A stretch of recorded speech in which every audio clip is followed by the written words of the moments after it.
नमस्कार दोस्तों, स्वागत है मगन ट्यूटोरियल्स में। उम्मीद करता हूँ सब लोग स्वस्थ होंगे, प्रसन्नचित होंगे, व्यस्त होंगे, ज़बरदस्त होंगे। और ये भी उम्मीद करता हूँ कि आप लोग की तैयारी जो है अच्छी प्रकार से चल रही होगी और पूरे मनोयोग से आप लोग उसमें लगे होंगे। तो आते हैं आज की टॉपिक पे। आज की टॉपिक है हमारी समास। इससे पहले संधि के बारे में मैंने काफ़ी वीडियो बना रखे हैं, वहाँ पे आपको मिल जाएगी डिस्क्रिप्शन में उसकी लिंक आपको, तो उसको जाके आप ज़रूर से देखिए। और आज जैसा कि आप लोगों ने देख लिया होगा, आज हम लोग समास के बारे में पढ़ेंगे। और समास को याद करने के लिए, समझने के लिए एक छोटी सी ट्रिक मैंने यहाँ पे दी हुई है, आतंकवादी, तो इसके बारे में भी हम लोग जानेंगे। और आज मेनली हम लोग तत्पुरुष और अव्यय इन दो समासों के बारे में विस्तार से देखेंगे। ठीक है, तो चलिए शुरू करते हैं इसको।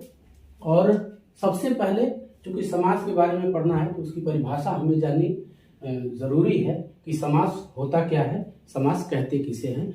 तो परिभाषा को समझ, समास बहुत ही आसान है। जैसा कि हम लोग संधि में पढ़ रहे थे कि संधि जो है, वहां पे मैंने एक लाइन चर्चा भी किया था कि संधि जो है वो दो वर्णों का मेल होता है उसमें, और समास में उसके उलट दो शब्दों का मेल होता है। तो समास भी उसी तरह से दो शब्दों से मिल के बना है, और उसको मैं यहां पे लिखता हूं, सम धन आस। इसमें सम का मतलब होता है संक्षिप्त,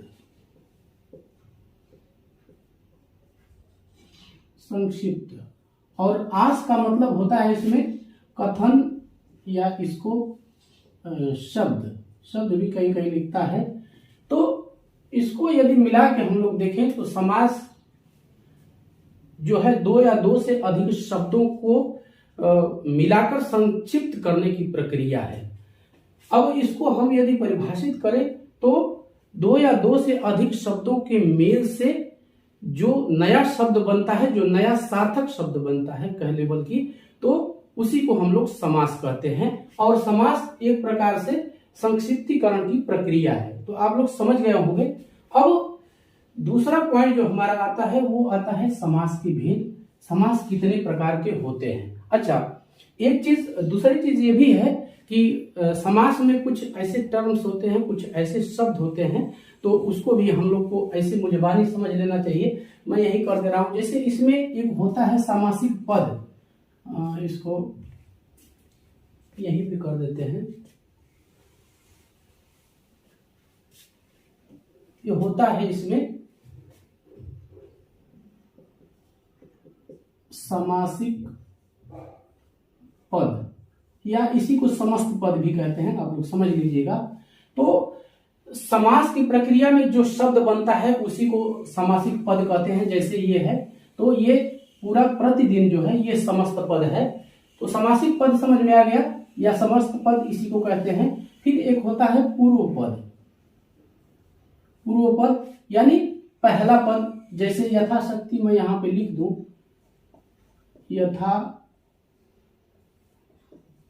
यथाशक्ति, तो ये हो गया पूर्व पद और ये वाला हो गया उत्तर पद। तो पूर्व पद और उत्तर पद,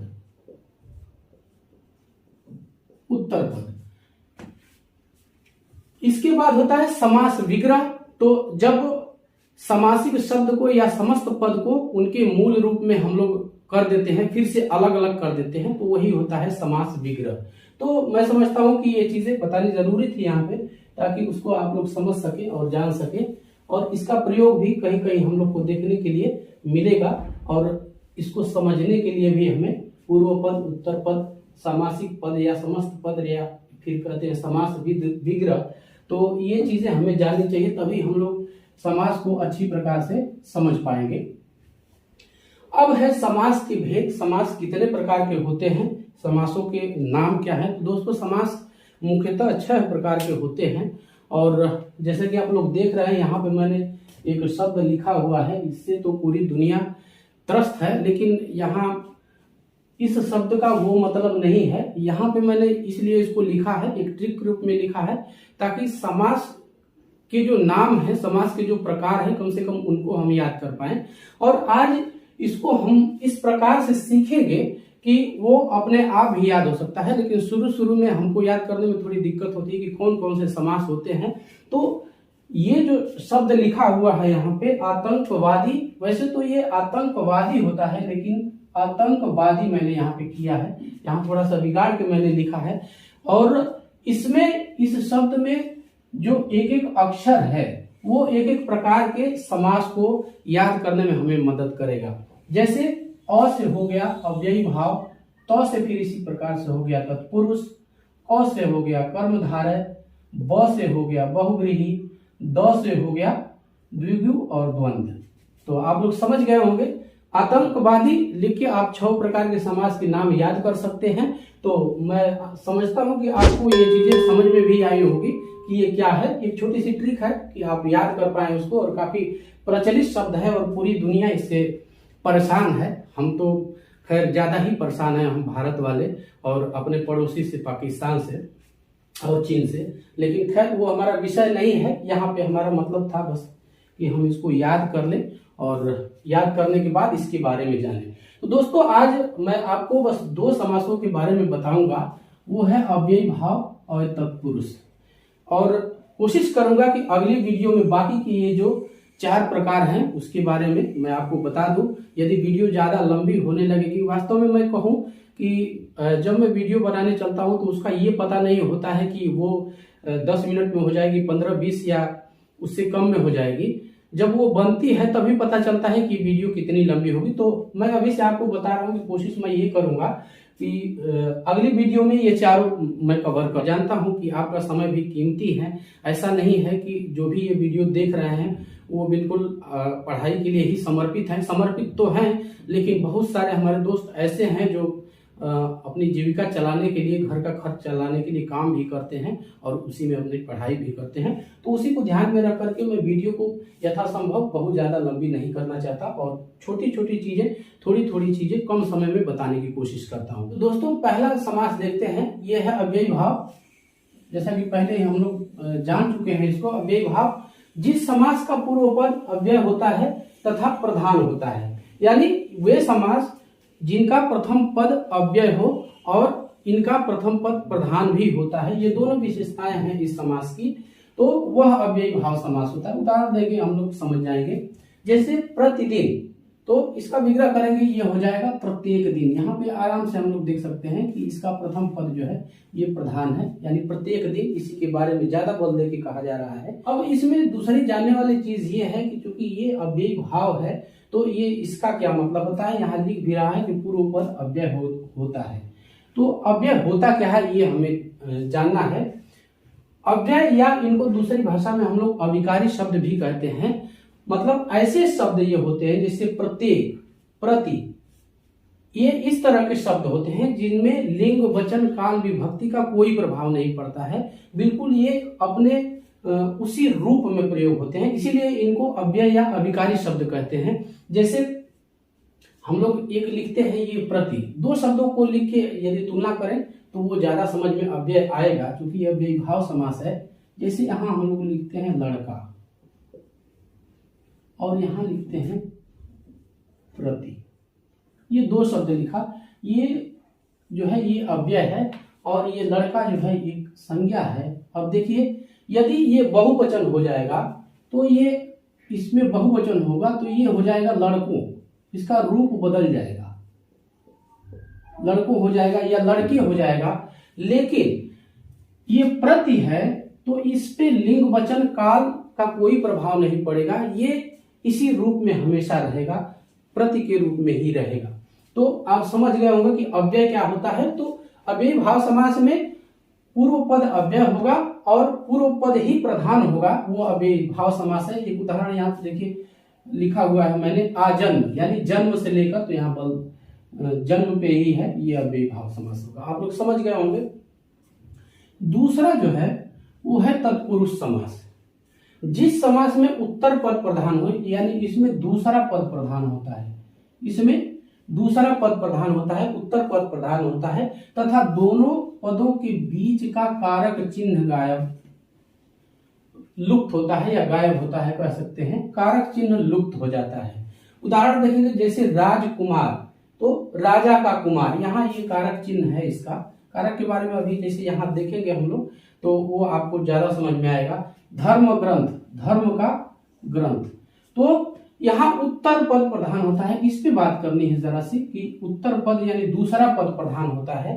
तो यहाँ पे है जैसे देखिए राजकुमार, तो राजा का कुमार, ये दूसरा पद या उत्तर पद प्रधान इसको क्यों कहा जा रहा है? क्योंकि जो है, जो बातें हो रही हैं वो इस राजकुमार के बारे में ही हो रही हैं। राजा का कुमार है, जैसे कोई लड़का कहीं खड़ा हो और उसके बारे में ये कहा जाए कि ये राजकुमार है, तो इस लड़के के बारे में ही, कुमार के बारे में ही ज्यादा बल दिया जा रहा है, इसी के बारे में जानकारी दी जा रही है ज्यादा, इसीलिए इस पद को हम प्रधान कहते हैं।